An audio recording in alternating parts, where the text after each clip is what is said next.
आज हम बात कर रहे हैं एक ऐसी शख्सियत की जिसने जनसंघ से लेकर भारतीय जनता पार्टी तक की यात्रा की। एक ऐसी बेदाग शख्सियत जिसने अपना राजनीतिक सफर नगर निगम से शुरू किया तो Limca of the world record बना डाला और आगे बढ़ा तो देश की सबसे बड़ी पार्टी भारतीय जनता पार्टी के मजबूत स्तंभों में से एक बना। एक ऐसी शख्सियत जिसे हर जाति और धर्म का स्नेह प्राप्त है।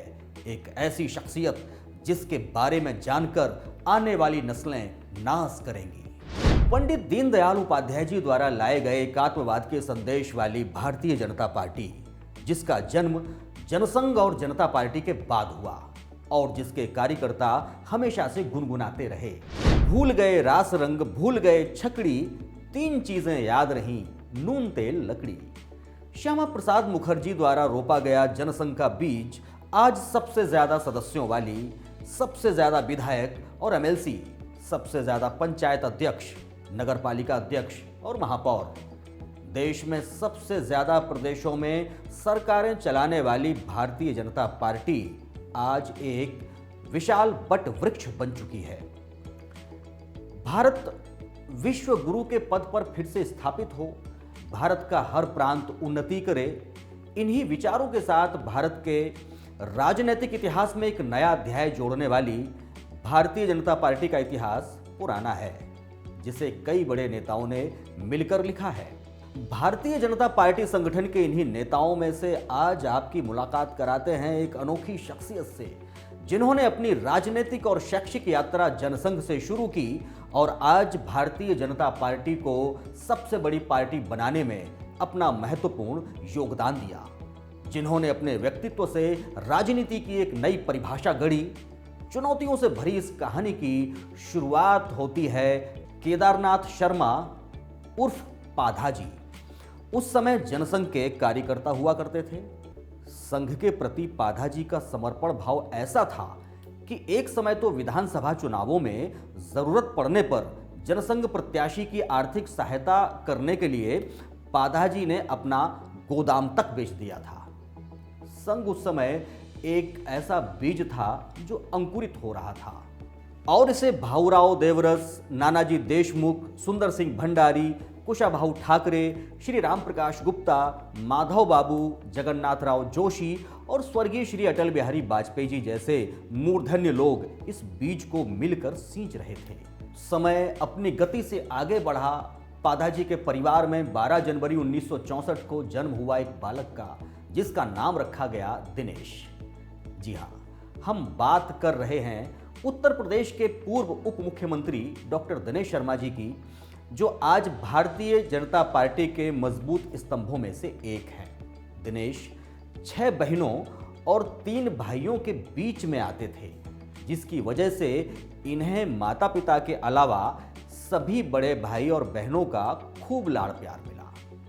बचपन से ही पढ़ने में अव्वल रहने वाले, लगातार प्रथम श्रेणी में उत्तीर्ण होने वाले दिनेश हमेशा अपनी कक्षा से आगे की किताबें पढ़ा करते थे। इनके सहपाठियों की माने तो वो बताते हैं कि दिनेश जब 6वीं कक्षा में थे, उसी समय इन्होंने हाई स्कूल और इंटर की किताबों का अध्ययन शुरू कर दिया था। पढ़ने में तेज होने की वजह से इनसे जो आगे की कक्षाओं के साथी संगाती थे, इनसे अपना होमवर्क खूब करवाते और ये सब करने के बदले दिनेश को मिलती क्या? गुरु की उपाधि। यानी बचपन से ही सब दिनेश को गुरु कहने लगे।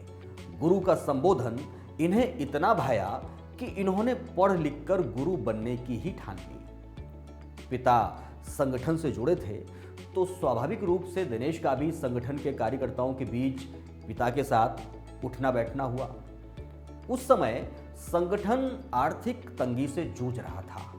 पाधाजी संगठन को आगे बढ़ाने में तन मन और धन से समर्पित होकर काम कर रहे थे। पिता की संघ के प्रति समर्पण भावना को देखकर बेटा कैसे पीछे रहता। कम उम्र के दिनेश अपने साथियों के संग जनसंघ का उत्साह बढ़ाने के लिए खूब उछल कूद करते।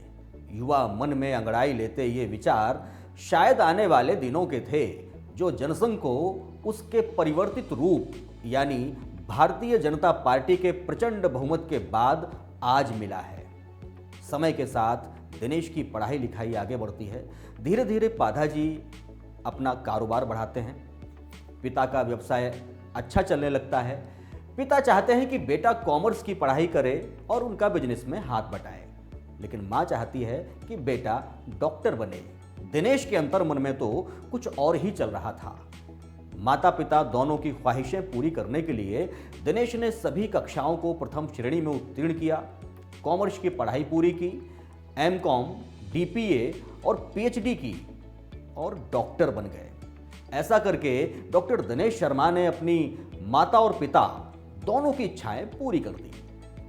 वर्ष 1988 में डॉक्टर दिनेश शर्मा ने लखनऊ विश्वविद्यालय में एक अस्थायी अंशकालिक प्रवक्ता के रूप में अपने करियर की शुरुआत की। इसके बाद कॉमर्स विभाग में आप स्थायी प्रवक्ता, फिर रीडर और इसके बाद में प्रोफेसर हो गए।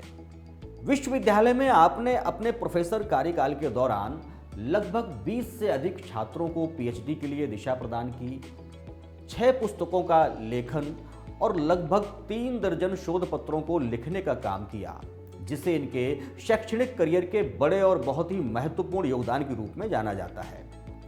अपने छात्र जीवन के समय में ही डॉक्टर दिनेश शर्मा राजनीतिक एवं सामाजिक गतिविधियों में खास दिलचस्पी रखते थे। कहते हैं, छात्र राजनीति के दौरान जिस दल को डॉक्टर शर्मा का समर्थन रहता था, वो ही दल विजयी घोषित होता था। शायद इसीलिए डॉक्टर दिनेश शर्मा को उस समय के अखबार छात्र राजनीति का चाणक्य कहा करते थे। जिस वक्त डॉक्टर दिनेश शर्मा अपनी पढ़ाई कर रहे थे, उसी वक्त पहली बार आपने अखिल भारतीय विद्यार्थी परिषद यानी राष्ट्रीय स्वयंसेवक संघ